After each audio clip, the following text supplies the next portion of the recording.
Hi ladies, welcome back to another episode of the EnRicHer experience. We've missed y'all. Absolutely. Yeah, so welcome back. My name is Miss Sinclair. I am your millennial lifestyle transformational coach.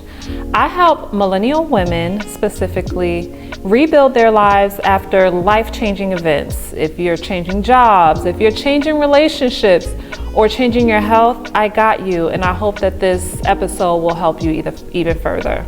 And I am Deliqua Isom. I am an anti-anxiety expert, author, and speaker.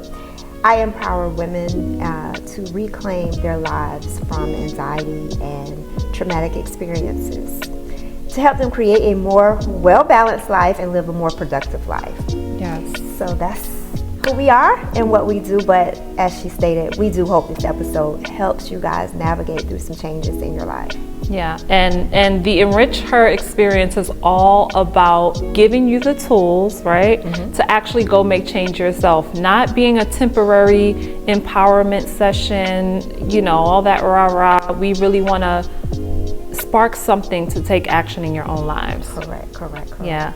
All right, so what are we talking about today? So today we're talking about the process of unlearning, right? So you have to unlearn a lot of behaviors, you know, as you're navigating through your challenges, because sometimes the behavior you have are self-sabotaging behaviors and you're not aware of it. So it keeps you in negative cycles. So yeah, that's what we're going to be talking about today, the process of unlearning. So yeah, this is big, especially as we're going into the new year. Yes. You know, you can't say new year, new me if you're not a new me. Oh, that part, hello. And so let's get into it, because, you know, if you're watching this right now, you're probably a grown woman, right? I would say at least 25. At least 25. And so you have 25 years of programming. Yeah, exactly. Programming. 25 years of programming. So if I was a 25-year-old woman, or if I was a 40-year-old woman, where would I start to really unravel or really identify the things that I have learned from my environment and other people? I think it's a process of understanding what serves you and what doesn't serve you, right? So it's like you're drawing a chart on a sheet of paper, right? And you have do's and don'ts. So what serves you and what doesn't serve you, and begin to lay out those behaviors. And you want to, you know, just look at your life as a whole. So mentally, physically, spiritually, financially, look at those things and create that list of what serves you, what doesn't serve you. And then you will be able to see your pattern of behavior, you know, whether it's, let's talk about the mental patterns, right? So let's go into the patterns of the things that keeps us in cycle, right? So if you know deflecting mentally is a thing that keeps you in a cycle going back to self-sabotaging behaviors, then that's something you want to get rid of. When are you deflecting from certain things? Are you deflecting because it makes you uncomfortable to embrace that emotion? So let's start there. Let's talk a little bit about that. I love that. Maybe we can do 3 pillars, because when I talk about lifestyle transformation, I always start with the mind, then we talk about the body, the health, and then we talk about maybe business and aspirations. So speaking about the mindset and really uncovering the things that we deflect, right? And so I think that starting by making a list of what serves you and what doesn't serve you, it's so important, because it's important now. Like, these are things now that you can quickly think of and say, okay, well, I've been feeling this way when this happens, or I don't like how I feel when this happens. And so that can be something that you start consciously working on. I would also say maybe journaling from your past to maybe help you start to piece together, maybe why am I having these habits, right? And then start looking in your past on events where you can attach those things to the behaviors you don't want anymore. Right. So mindset, the conscious mind and the subconscious mind, you have to really know what's in the subconscious mind, because that is what's keeping you in the cycle. So what's there? Are your responses on autopilot? So when things happen, are you responding naturally the exact same way to everything that is happening? If you are, that is a part of your programming. That is a part of your hard wiring. So how do you change that? You begin to take a break in the moment of that experience. And once you take a break in the moment of that experience, mean you are now embracing that experience. And so when you embrace it, how do you feel right now, today, while this is happening? Not reaching back to an old behavior pattern or an old thought pattern or old response. Just taking a moment to see how you are feeling right now when that is happening.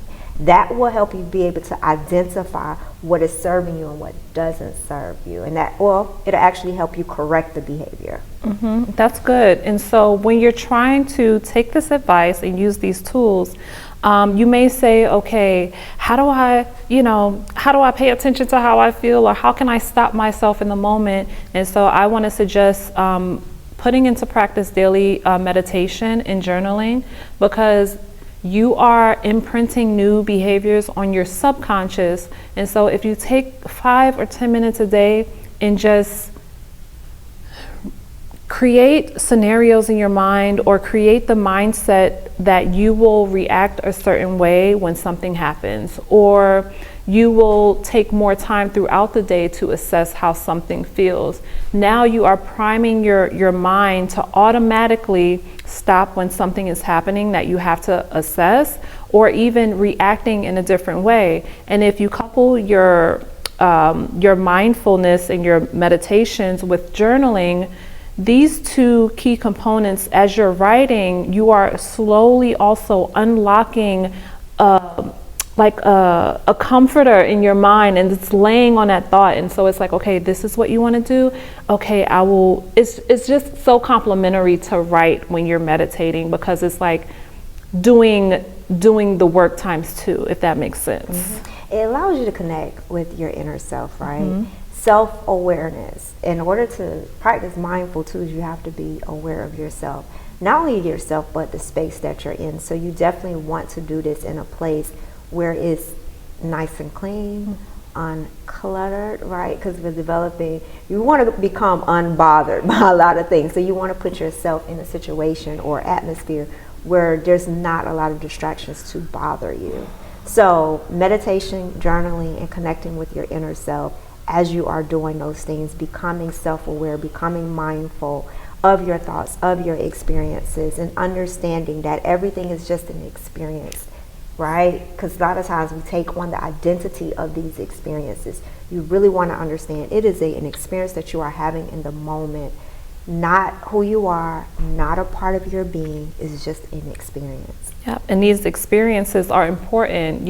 Approach them with an excitement or curiosity, because each of these experiences is going to help you determine whether you still want to be this person, or whether you want to change and start developing new mental habits. And so I hope that now you feel a little more confident to change maybe a little bit about your mindset. So let's go into health. We love health. We love feeling good, looking good. Yes. We love that, because it's a tool for us to keep us energized, keep us pouring into people. Yes. So let's talk about how we can unlearn some unhealthy habits that we might have, especially the holidays are here. Oh my gosh. All this emotional eating, people sad, people depressed. They're trying to figure out, after all of these holidays, how they gonna make it into the next one to pay their bills, right? So carrying all that weight. Yeah. So not only are you carrying it mentally, you're carrying it physically, right? So understanding that the power of your mind has the ability to change your body on a cellular level. So what are you thinking about? How are you processing your feelings and emotions? Your body is a natural drugstore, so you don't have to go out here and buy these over-the-counter drugs. Your mind has the ability to produce things in your body that's going to make you feel good, and in terms heal your body. So in understanding that alone, that can change your perception on what you're eating, what you're thinking about during the day, what emotions are driving your eating patterns. And we were kind of joking the other day when we were talking about this, about what is something that someone can do practical to around their emotional eating habits, right? Most people, when they're emotional, they go for the sugary things, right? So we were talking about getting a jar and just kind of writing on that jar healthy snacks, and putting granola bars, fruit or something. So when you are emotional, You're reprogramming your habits by going and grabbing something that is healthier for your body. Yeah, trick yourself. You know, we have controls to change anything about ourselves personally. So trick yourself. You are in control. You know, if you usually have a stash of cookies, you know, replace that with something else. So when you automatically go to that space, they're no longer available. Only something healthier is available for you. I think also the way that you can use your mind to control your unhealthy eating habits or lifestyle habits, start associating bad things with bad behaviors, right? First of all, if you truly love yourself, if you truly care and you want to nurture yourself the way that you nurture your children, the way that you nurture your career, you know, and you really adore yourself, would you really put so much sugar and so much fats and salts and into your body, your vessel who is taking you through life? Like, start honoring yourself so that you can have a different relationship with unhealthy eating and other food habits. Because we're in a soft girl era, right? And so if we're truly going to be in the soft girl era, let me go eat this fried chicken. Right, if we're truly going to be in the soft girl era, we have to consider our habits that are not keeping us soft, right? It's so true. I'm telling you, sometimes even for me, you know, we're not exempt from what we're telling you, and it's work every day. But even for me, sometimes I have to say, I've started to talk to myself like a young girl. I'm like, "Hi, babe, how you doing, sweetie? You know, do you really want to do that? Does that make you feel good?" Because it makes me feel like I'm nurturing myself, and then I also make better decisions because I'm handling myself like a child. Yes, you're handling yourself with care, right? And it's because you care about yourself. And that is part of the self and the soul care that we often talk about. So just being able to recognize your emotions, how are they driving you? Literally, what choices are they driving you to? Are they healthy choices? Are they unhealthy choices? Not just in what you're eating, right? But also, how are you thinking about you? Because food is a part of your expression, your love to yourself, as she stated. So when you're doing that, how is it affecting you? How is it showing up as love? Is this a part of you loving yourself? If you know that fried chicken that you're getting ready to eat, or that pizza, whatever it is that you're getting ready to eat, is going to push you further back to from your goals, is that an act of love? It is not. You want something that is going to push you towards your goals, not pull you away from your goals. So just asking yourself, is this a part of me loving myself, or is this a part of me feeding the emotions that is going to drive me into self-sabotaging behaviors? I'm gonna tell you another way you can trick yourself. This may be a little unconventional. I didn't practice this before we started recording, but something that I tell people to do is, and our audience is majority women, when you're eating something and you're thinking about the process of you ingesting it, chewing it, and swallowing it down your esophagus, sometimes I say, imagine that your esophagus is the canal in your vagina, because it's made out of the same thing, the same, you know, it's a tube, it's a soft tube, and your organs have to be able to break down this food. So how comfortable do you feel putting a piece of fried chicken in your vagina and, you know, chewing it and decomposing it? You know, it's just something to help you, give you that shock value and make you realize what better choices there are to make in those moments. It's very, very real. So, and how often are you detoxing, right? How often are you detoxing your body from sugars, from starchy foods, from fatty foods? Like, how often are you doing it? You want to consider that, because you should be resetting your body, recalibrating your body, and that recalibration should bring you closer to how you want to feel. It should bring you closer to the desires that you're trying to manifest. So how often are you detoxing yourself? Yeah. Physically, mentally, spiritually, financially. Yep. Because your eating habits have a play on your finances, right? Sometimes people eat or they choose the wrong things to eat because of their finances, right? You hear oftentimes people complain about how expensive, and I hate to use that word, but this is the words of other people, how expensive it is to eat healthy, right? So we have to reframe our minds about what is expensive. Is it expensive to eat healthy, or is it expensive to be sitting in the doctor losing time from work because of your eating habits? So in that moment, what's the best choice that is going to serve you, right? We're thinking about long-term, building long-term relationship with things. So if I eat this chicken and I know that I have a health condition, and this chicken is going to prompt that health condition, now you're thinking about, okay, you got to go, that's a doctor bill, right? Now you're thinking about, okay, not only is it a doctor bill, has this turned into something where now you need to be in the hospital for a few days? So how is this affecting your finances? How are these eating habits affecting your finances? So it would be more expensive not to eat healthy than it is to eat healthy. So we have to think about our mindset of how we view what is expensive. Mm-hmm. And millennial women, we are not exempt from this, because the habits that we form now will keep us kicking in our 70s and our 80s. Yes. You know, I'm watching this show on Netflix called Grace and Frankie. Oh yeah, love do you love But they are fit, yes, right? They are healthy in their 70s, being a hot mess. Yes. And so it's like, if we aspire to have longevity and be healthy in our later years, now is the time. We got to do a show review or something. Oh God, I love that show. Crazy. I love it. Because they are two different individuals on so many levels. Oh my gosh, that's hilarious. Yes. So yes, y'all. Okay, so all right, so we did mind, we did body health, right? And let's talk about finances and business. Yes. Because it's important that one is able to sustain and take care of their bare necessities at least. Yes. So what are some, in your opinion, what are some unhealthy habits that women have about finances and success that may be hindering them from the goals that they have? Money habits. What's important, right? A lot of people want to look the part, right? But they're for instance, you got a $10,000 bag and you don't have $2 in it. What is the purpose, right? That $10,000 could have went towards helping execute your business idea, right?